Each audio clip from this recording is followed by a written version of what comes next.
Hello, magandang tanghali mga kadugo. So ito, lunch time. Dito kami inabutan. Malapit sa seaside.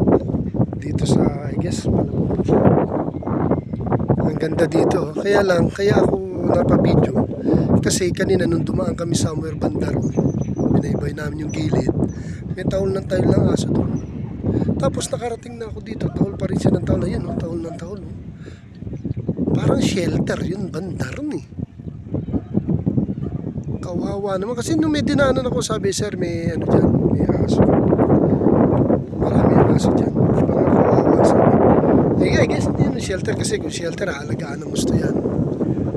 Siguro marami lang alaga, tapos napapabayaan daw. Siyempre mahirap naman na husgahan natin, kwento lang na ibang tao, nakawawa daw. So hindi naman ako naniniwala hanggang di ko nakikita.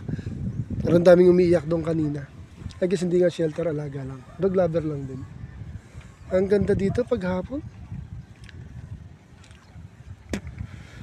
Yun nga lang, medyo may karamihan ng ating dagat. Wala tayong magagawa. Nasa Pilipinas po. Kasi nung time ng seaman pa ako, US Europe po ang aking pinuntahan. Cruise ship yun, ng Magsaysay. Wala kang makikita ang ganito po.